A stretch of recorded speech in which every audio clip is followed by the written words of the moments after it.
Everyone, what's up guys. I hope आप सब बहुत अच्छे होंगे। आई एम सोनाली मिस और आज मैं आपको सुनाने जा रही हूँ और एक इंटरेस्टिंग स्टोरी। तो आज की हमारी जो स्टोरी है वो थोड़ी सी अलग है। अलग मतलब हमारे जो आज के साइंटिस्ट है वो अपने लाइफ में कुछ बड़ा तो नहीं करना चाहते थे, but because of curiosity, will power and imagination वो बहुत बड़े साइंटिस्ट बने। तो आज के हमारे साइंटिस्ट का नाम है Michael Faraday. Sir Isaac Newton and Einstein, इन दोनों के बिटवीन एक बहुत बड़े साइंटिस्ट हुए जिनका नाम है माइकल फैराडे। तो this is your story of the day. तो माइकल फैराडे एक बात हमेशा कहते थे, वो कहते थे but still try for who knows what is possible. तो ये उनकी बात बिल्कुल सही है। तो स्टूडेंट्स, आज हम स्टार्ट करते हैं माइकल फैराडे की कुछ डिस्कवरीज और उनकी लाइफ। ओके, तो स्टार्ट करते हैं। Michael Faraday was a great physicist and great chemist. He was born in England और उनका बर्थ डेट है 22 सितंबर 1791। माइकल फैराडे के पिता का नाम है जेम्स फैराडे और जेम्स फैराडे को 4 बच्चे थे। उसमें से तीसरे नंबर पे थे हमारे माइकल फैराडे। माइकल फैराडे जब छोटे थे तो वो पढ़ाई में ज़्यादा इंटरेस्ट नहीं रखते थे, तो उन्होंने 13 ईयर की एज में ही बुक बाइंडिंग का काम स्टार्ट किया।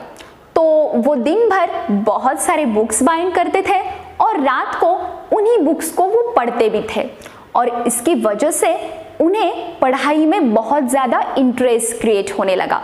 21 साल की उम्र में माइकल फैराडे ने बहुत बुक्स को बाइंड किया और बहुत बुक्स पढ़ी भी। एक दिन उनके पास एक कस्टमर आए और उस कस्टमर ने माइकल फैराडे को एक टिकट दिया और उस टिकट में लिखा था कि वो टिकट एक शो का टिकट है। अब वो शो कौन सा था? वो शो था साइंस फॉर पब्लिक एंटरटेनमेंट। तो माइकल फैराडे ने सोचा कि चलो आज इस शो को देखने जाते हैं। तो माइकल फैराडे वो शो देखने के लिए चले गए। उस टाइम के एक पॉपुलर और जाने माने वाले साइंटिस्ट थे जिनका नाम था हम्फ्री डेवी। हम्फ्री डेवी ये शो करते थे, वो साइंस के छोटे छोटे एक्सपेरिमेंट वहाँ पे परफॉर्म करते थे और उसी शो का नाम था साइंस फॉर पब्लिक एंटरटेनमेंट। तो हम्फ्री डेवी बहुत अच्छे से वहाँ पे बहुत सारे एक्सपेरिमेंट्स को परफॉर्म करते थे। जब माइकल फैराडे वो शो देखने के लिए चले गए तो उन्होंने हम्फ्री डेवी की हर एक बात को नोट डाउन किया। उन्होंने उनकी हर एक बात को बहुत बारीकी से ऑब्जर्व किया और उन्होंने उस पर एक बुक भी बाइंड किया और उन्होंने सोचा क्यों ना मैं ये बुक हम्फ्री डेवी को गिफ्ट कर दूं। तो उन्होंने उस बुक को बाइंड करके वो हम्फ्री डेवी को गिफ्ट किया। हम्फ्री डेवी को जब वो गिफ्ट मिला और उन्होंने जब वो गिफ्ट देखा तो वो बहुत शॉक हो गए। उनको लगा कि इतना अच्छा गिफ्ट मुझे किसने भेजा, मेरी हर एक बात इसमें लिखी है, बहुत अच्छे से इसमें हर एक मेरे सेंटेंस को बहुत अच्छे से लिखा है। तो उनको ये गिफ्ट बहुत पसंद आया और उन्होंने एक दिन माइकल फैराडे को मिलने बुलाया। माइकल फैराडे हम्फ्री डेवी से मिलने आए। जब वो मिलने आए तो वो बहुत खुश थे। हम्फ्री डेवी ने उनकी बहुत तारीफ की। माइकल फैराडे को लगा कि अब हम्फ्री डेवी उन्हें कुछ तो जॉब देंगे, बट ऐसा कुछ हुआ नहीं। हम्फ्री डेवी ने कहा कि अगर मेरे पास कोई काम होगा तो मैं आपको ज़रूर बता दूंगा। फिर माइकल फैराडे थोड़ा सा नाराज़ हो गए और वो वहाँ से चले गए और उन्होंने अपना बुक बाइंडिंग का काम स्टार्ट रखा। कहते हैं कि माइकल फैराडे क्रिश्चियन धर्म को बहुत पसंद करते थे क्योंकि उनका मानना था कि क्रिश्चियन धर्म उन्हें बहुत सारी एनर्जी और सुकून देता है। वो कहते हैं ना, अगर किसी चीज़ को सच्चे दिल से चाहो तो पूरी कायनात उसे तुमसे मिलाने की कोशिश में लग जाती है।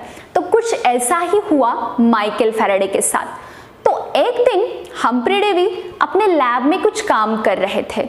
तो वो जब काम कर रहे थे तो एक्सपेरिमेंट करते समय उनके आँख में कुछ चला गया और जब उनके आँख में कुछ चला गया तो उन्हें सब कुछ दिखने में दिक्कत होने लगी और उनको बहुत सारी प्रॉब्लम्स क्रिएट होने लगी। तो उन्हें उस टाइम माइकल फैराडे की याद आई। उन्होंने माइकल फैराडे को अपॉइंट किया और माइकल फैराडे वहाँ पे असिस्टेंट का काम करने लगे।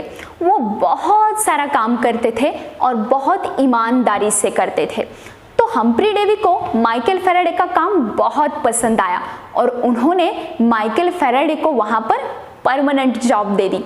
अब माइकल फैराडे बहुत खुश हो गए और उनके लिए रॉयल इंस्टीट्यूट उनके लिए घर बन गया। माइकल फैराडे ने शादी भी की। उनके बीवी का नाम था सारा। उन्होंने शादी की 22 जून 1821 में। उसके बाद एक दिन हम्फ्री डेवी और एक फेमस वाले साइंटिस्ट थे जिनका नाम था विलियम वाटसन। तो विलियम वाटसन और हम्फ्री डेवी अपने लैब में एक एक्सपेरिमेंट कर रहे थे। 1820 में हंस क्रिस्टियन ओरिस्टेड नाम के साइंटिस्ट ने इलेक्ट्रिसिटी और मैग्नेटिज्म इस टू ब्रांच को मिला के इलेक्ट्रोमैग्नेटिज्म की डिस्कवरी की थी। उन्होंने बताया था when you pass the electric current in any conductor, the magnetic field is created around it। तो ये दोनों जो साइंटिस्ट थे वो कुछ उसके अपोजिट करना चाहते थे।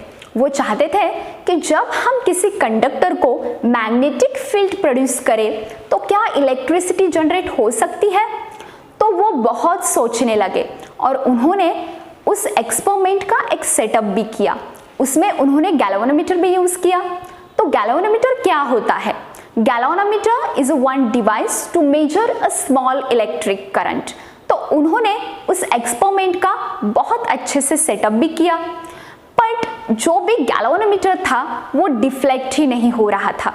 तो उन्होंने सोचा कि अब इस एक्सपेरिमेंट को हम स्टॉप करते हैं, इलेक्ट्रिक करंट तो जनरेट नहीं होने वाला।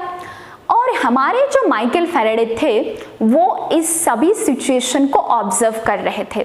तो माइकल फैराडे वहां पर आए और उन्होंने बताया कि क्या हम इस कंडक्टर को मूव करें तो शायद मैग्नेटिक फील्ड और इलेक्ट्रिक करंट जो है वो प्रोड्यूस हो सकता है। बट जो भी विलियम वाटसन थे और माइकल फैराडे थे और जो हम्फ्री डेवी थे, तो हम्फ्री डेवी और विलियम वाटसन बहुत जोर जोर से हंसने लगे। उनको लगा कि माइकल फैराडे को ज़्यादा नॉलेज नहीं है, वो कुछ भी बोलता है, और उन्होंने उसकी बात को ज़्यादा सीरियस नहीं लिया। तब माइकल फैराडे को थोड़ा बहुत गुस्सा आया और वो वहाँ से चले गए।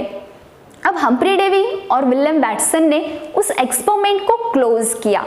माइकल फैराडे ने सोचा कि मैं इस एक्सपेरिमेंट को फिर से स्टार्ट करता हूँ। तो उन्होंने उस एक्सपेरिमेंट को स्टार्ट किया और उन्होंने उस कंडक्टर को मूव किया। जब उन्होंने उस कंडक्टर को मूव किया तो गैल्वेनोमीटर डिफ्लेक्ट होने लगा, मतलब इलेक्ट्रिक करंट जनरेट हो गया और उनका वो एक्सपेरिमेंट सक्सेसफुल हो गया। अब उनका ये बहुत बड़ा एक्सपेरिमेंट था और उन्होंने इस एक्सपेरिमेंट को नाम दिया इलेक्ट्रोमैग्नेटिक इंडक्शन, और उन्होंने इस पर एक जर्नल भी लिखा और वो उनका जर्नल इतना फेमस हो गया कि वो एक रात में ही स्टार बन गए। Students, what is mean by the electromagnetic induction? Electromagnetic induction मतलब production of electric current when you apply the magnetic field on a conductor. उसे बोलते हैं इलेक्ट्रोमैग्नेटिक इंडक्शन। यस। अब उसके बाद ये बात पता चली हम्फ्री डेवी को। हम्फ्री डेवी को जब ये बात पता चली कि माइकल फैराडे बहुत फेमस हो गए हैं तो उनको बहुत गुस्सा आया और उन्होंने कहा कि ये काम माइकल फैराडे का नहीं है। तो आफ्टर सम टाइम उन्हें ये भी पता चला कि ये पूरा काम माइकल फैराडे का ही है। तो उन्हें बहुत ज़्यादा गुस्सा आया और उन्होंने माइकल फैराडे को रॉयल इंस्टीट्यूट से निकाल दिया। अब माइकल फैराडे तो बहुत फेमस हो गए थे, अब उन्हें निकाल दिया जाए तो भी कोई फर्क नहीं पड़ता। माइकल फैराडे यहाँ पर नहीं रुके, उन्होंने फैराडेज के 2 लॉ भी बताए। तो फैराडे के 2 लॉ है। फर्स्ट लॉ जो है वो कहता है this law states that When conductor is placed in varying magnetic field, when conductor is placed in varying magnetic field, the EMF is induced and this is called as induced EMF. और second Faraday का law है जो कहता है this induced EMF is directly proportional to the rate of change of magnetic flux with respect to time. तो ये दो laws भी उन्होंने बताया। उसके बाद वो केमिस्ट्री में भी बहुत ज़्यादा इंटरेस्ट रखते थे, तो उन्होंने ऑक्सीडेशन स्टेट और स्ट्रक्चर ऑफ बेंजीन पे भी बहुत काम किया। वो chemistry as well as physics में काम करते थे। अब वो बहुत बड़े साइंटिस्ट हो गए, तो रॉयल इंस्टीट्यूट में मतलब हम्फ्री डेवी ने जो माइकल फैराडे को रॉयल इंस्टीट्यूट से निकाला था, अब आफ्टर 5 ईयर वही रॉयल इंस्टीट्यूट के मेन डायरेक्टर बने। और this is a very great revolution, मतलब जहां वो काम करने आए थे वो वहां के डायरेक्टर बन गए। This is not a joke students, okay. तो हमारे ये जो साइंटिस्ट है, महान वाले साइंटिस्ट, वेरी ग्रेट साइंटिस्ट, इनकी डेथ 25 अगस्त 1868 में हुई। ये बहुत बड़े ग्रेट साइंटिस्ट थे। माइकल फैराडे हमेशा कहते थे, मतलब उनका मानना था कि imagination is more important than knowledge. Yes students, अगर माइकल फैराडे इमेजिन नहीं करते तो वो बहुत बड़े साइंटिस्ट नहीं बन पाते। So imagination is more important than knowledge. I hope आपको ये स्टोरी बहुत पसंद आई हो। मैं कल आपके लिए ऐसी ही एक न्यू वाली स्टोरी लेके आऊंगी। तब तक के लिए टेक केयर।